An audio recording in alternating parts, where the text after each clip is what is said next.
చాలామంది parents concern వచ్చి vaccination ఏయించినప్పుడు ఫీవర్ వస్తుంది. సో, వ్యాక్సినేషన్ ఏయించాలా? వద్దా? అని చెప్పేసి కంగారు పడుతూ ఉంటారు.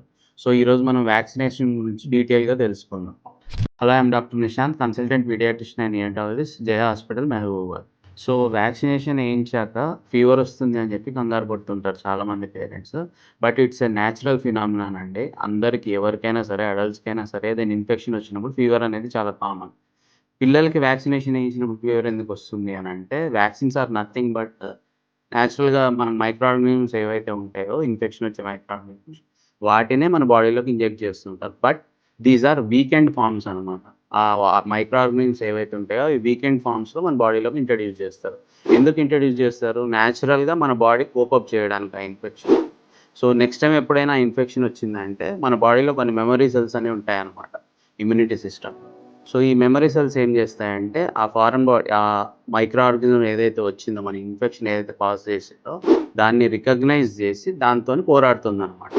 సో, ఇలా మన ఇమ్యూనిటీ సిస్టమ్ అనేది వర్క్ అవుతుంది. ఏదైనా ఇన్ఫెక్షన్ వచ్చినప్పుడు. సో, అందుకనే మనకెప్పుడైనా వ్యాక్సినేషన్ ఏసినప్పుడు పిల్లలకి ఫీవర్ అనేది వస్తుందనమాట.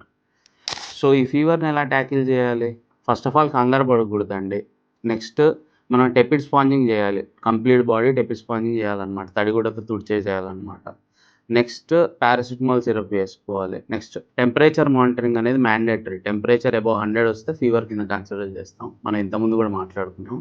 సో, ఇఫ్ ఇంకా తగ్గట్లేదనుకుంటే మాత్రం మీ దగ్గరలో ఉండే పీడియాట్రిషియన్‌ని కన్సల్ట్ అవ్వండి. నెక్స్ట్ థింగ్ మనం వ్యాక్సినేషన్‌కెళ్ళినప్పుడు మనం తెలుసుకోవాల్సిన మోస్ట్ ఇంపార్టెంట్ థింగ్స్ ఏంటి as a parent. So, first ఏం వ్యాక్సిన్ ఏస్తున్నారు? ఏ డిసీజ్‌ని ప్రివెంట్ జేస్తుంది? నెక్స్ట్ పాయింట్ వచ్చి మైనర్ సైడ్ ఎఫెక్ట్స్ ఏముంటాయి ఈ వ్యాక్సినేషన్ వల్ల? నెక్స్ట్ పాయింట్ ఏం తెలుసుకోవాలి యాస్ ఎ పేరెంట్స్‌గా? నెక్స్ట్ విజిట్‌కి ఎప్పుడు రావాలనేది తెలిసుండాలి. సో, అది కనుక్కోవాలి మీరు. నెక్స్ట్ ఇమ్యునైజేషన్ కార్డ్ అనేది సేఫ్‌గా పెట్టుకోవాలి. నెక్స్ట్ వ్యాక్సినేషన్ ఏసిన తర్వాత అయినా సరే అట్‌లీస్ట్ ఒక 30 మినిట్స్ మీరు అక్కడే కూర్చోవాలి. మీరు ఏదైతే పీహెచ్‌సీలో ఏయించుకుంటారో లేదా ఏదైతే హాస్పిటల్‌లో ఏయించుకుంటారో అక్కడ ఒక 30 మినిట్స్ కూర్చొని దాని తర్వాత వెళ్ళాలన్నమాట. Thank you.